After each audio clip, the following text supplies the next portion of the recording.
Not everyone is celebrating the selection of the Ignace area site for proposed nuclear waste repository. Opponents of the project are voicing their disappointment and concern. Justin Hardy has more.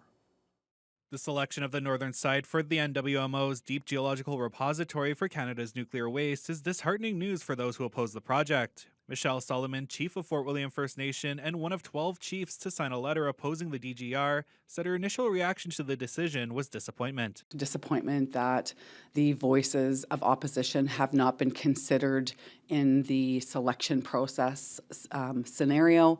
I think that, they really need to go back and give the people who have opposition an opportunity to be heard and their views considered in the selection process. NWMO estimates that construction could begin as soon as 2033, with operations to begin by 2045. The DGR would see spent nuclear fuel being transported through the region. That transportation is one of many concerns for opponents of the project, according to Wendy O'Connor, a volunteer with We the Nuclear Free North.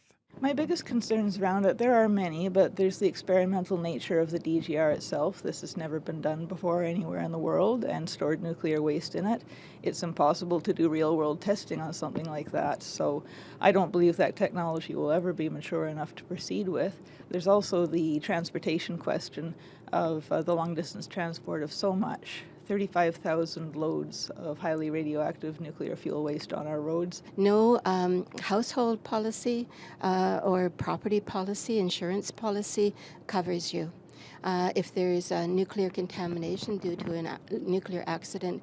And the other major point I want to make is simply that with this starting, we will be getting the reputation of being Canada's nuclear dumping ground for all of Canada's high-level waste. And who knows in the future what other waste will be coming in our direction. The fight's not quite over, as the project will first need to go through a roughly 10-year-long federal regulatory approval process, which will also allow for many in the region to raise their concerns and have their questions answered. Justin Hardy, TBT News.